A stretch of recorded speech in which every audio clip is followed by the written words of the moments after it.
And, you know, I was thinking, and I want to thank the sister for the testimony. It kind of ties in to what my message is a part of my message on this morning. You know, we live in a society where we hear so many different ideas and philosophies and thoughts and different ways that people present certain things. We live in a society where even when you go from different churches, I say Christian churches, but you hear the word delivered a little bit differently. Some things are tolerated, whereas some aren't. Some things are blatant in what is being said in the churches. And so we have to make sure that we guard ourselves against those things that are contrary to his word.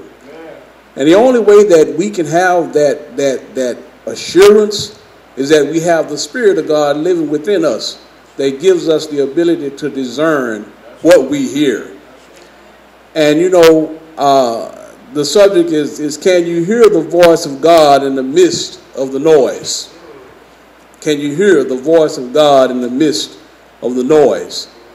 And I'll break that out a little bit, because we, like I said earlier, we hear so much. And after a while, you sit and you listen and you say sometimes, what is right? What am I hearing? Is this person saying it right? Is that person saying it right? What am I listening to?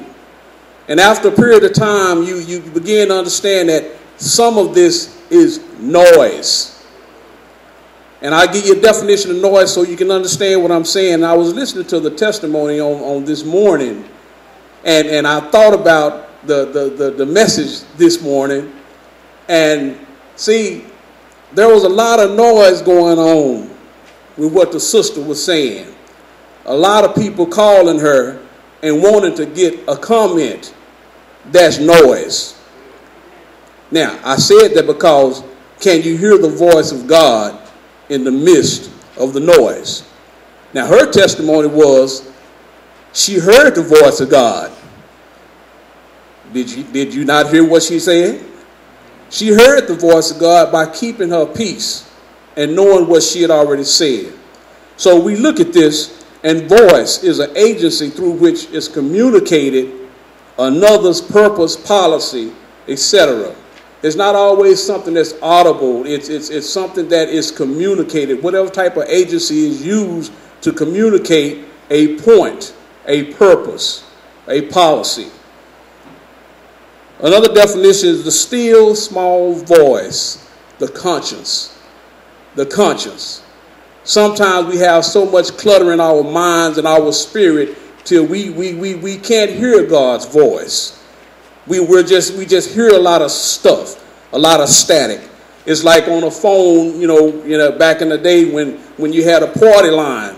Now some of y'all remember that, I'm sure. I'm not the oldest, so I know some of y'all may not even know what it is, but I remember, you know, my auntie and them talking on the phone and my mother and them talking on the phone, and you could hear somebody else holding their conversation also.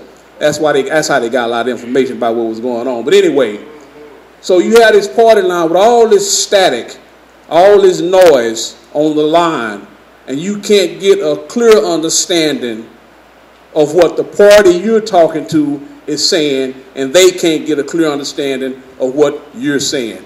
I hope y'all understand what I'm saying. Is that sometimes God is trying to talk to us, but there's too much static on the line. There's too much noise in our head. There's too much noise in our spirit. And we have to figure out some kind of way, how do I get out of this situation where I can hear the voice of the Lord? Because I don't know about you, but I know for myself, I'm always asking God, God, help me to make the right decision. Because I don't want to make the wrong decision. I don't want to lean to my own understanding, but I want to lean to him and ask him and acknowledge him for my directions. And so I'm asking and praying him, God, give me a listening ear that I may hear what your spirit is saying to me. But that should be all of our prayer. All of our prayer is, God, give me a listening ear that I may hear what your spirit is saying to me. How can we walk in this way and follow the Lord's will if we can't hear him? How can we walk in this way and follow the Lord's will if we're not certain that the voice that we're hearing within our spirit and in our conscience is His, or if it's just some noise that's in the air? I hope you understand what I'm saying.